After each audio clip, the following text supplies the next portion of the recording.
Well, I met Arizza, this young, beautiful woman from the Philippines, just moments ago. And in that short amount of time, it was very clear to me that she's extraordinary, absolutely extraordinary.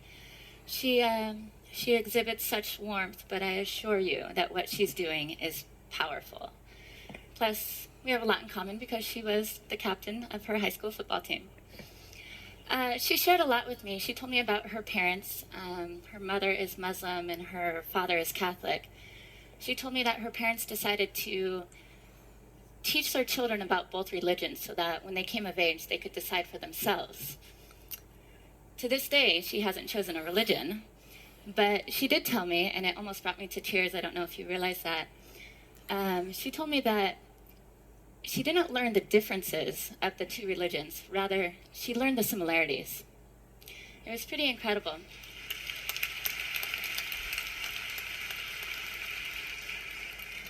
She also told me that she believes that religion is about kindness, peace, and love. Let me share with you a few of her accolades, but trust me, she has many, so bear with me.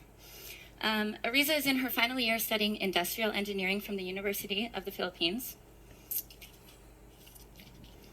When she was only 7 years old, she started giving speeches and distributing books in public schools.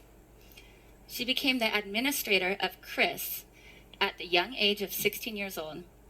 Kris stands for Kristiyano-Islam Peace Library, and her organization aims to eradicate poverty and conflict through the education of the youth throughout the Philippines.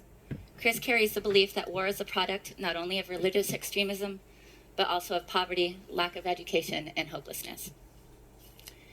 She serves the poorest of youth in areas like Zamboanga, by building libraries, by giving scholarships, by donating books and school supplies, by providing free computer use and basic computer lessons to impoverished kids and communities throughout her country. She was the first Filipina to win the prestigious Zonta International Young Women in Public Affairs Award, which is given to young women who demonstrate a commitment to leadership, public policy, government, and volunteer organization. In 2013, she was the youngest nominee for the 100 Most Influential Filipinas.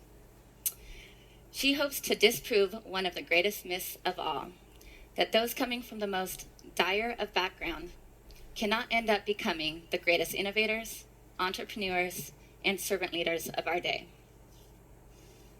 In Arizza's words herself, I think this is absolutely beautiful, she says, "It doesn't matter if it is dark where you come from. It matters how bright you make your future to be." She doesn't just light up lives, she lights up minds and empowers each man and woman to be a part of the solution to crisis. So here she is, Arizza Sahi-Nocum.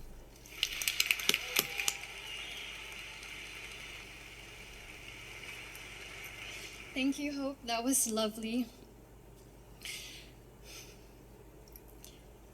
In 2013, the Philippines was ranked 5th in the world with the most terrorist attacks, after Iraq, Pakistan, Afghanistan, and India. The Philippines is also one of the few countries in Asia with a Christian majority. 85% of Filipinos are Christian and 11% are Muslim. The Muslim minority is poor, oppressed, and 2 million of them have been displaced by government from their own homes. 7 out of 10 families are poor in areas occupied by Muslim Filipinos. Many of them are refused equal treatment when it comes to employment. The Muslim population's response to this is terrorism. In 2013 alone, there were 450 attacks conducted by 4 major Islamic terrorist organizations, commanding nearly 30,000 troops. Terrorism is a complex problem. What looks like a religious conflict is actually also a consequence of poverty and injustice.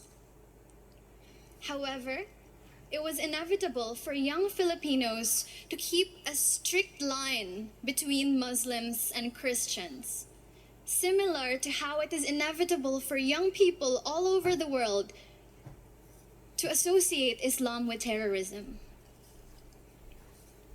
But I was never one of those young people. I'm half Christian and half Muslim.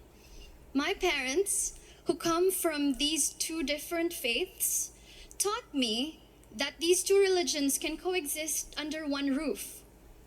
They taught me about peace, but more than that, they encouraged me to go a step further by starting a non-profit organization that promotes peace through libraries. My family started building libraries to provide a venue not only for young people of different religions and backgrounds to come together, but also to provide access to educational materials that are sparse in these areas.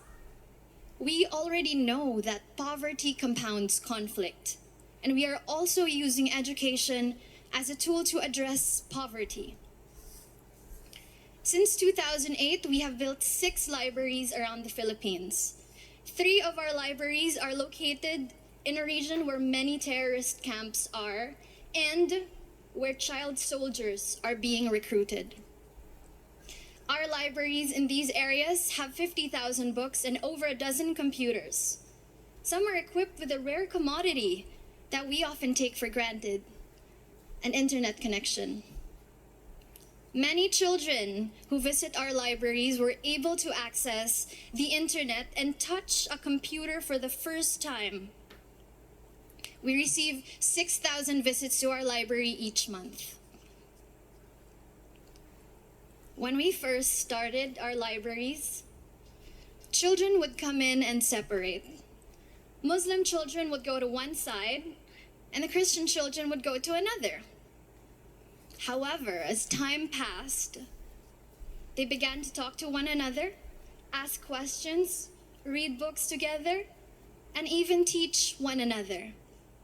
Eventually, they would walk out of our libraries as friends.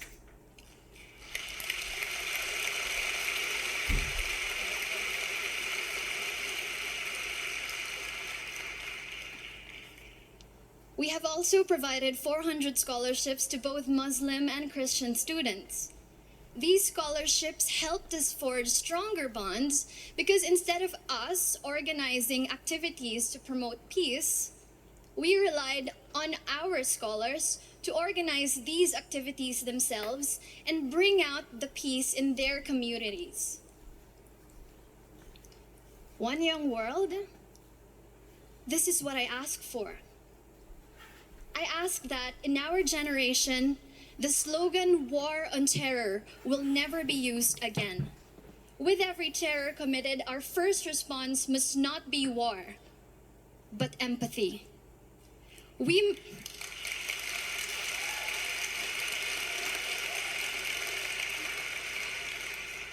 must ask ourselves, why is terror happening in the first place?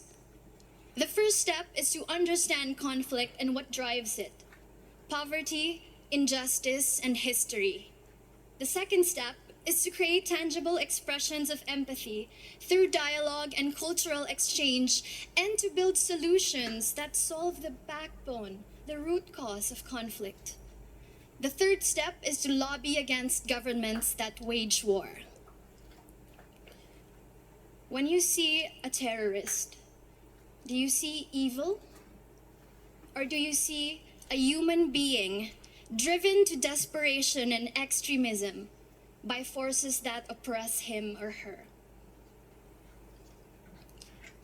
One young world, if our own countries wage war, it is our responsibility to wage peace instead. Thank you.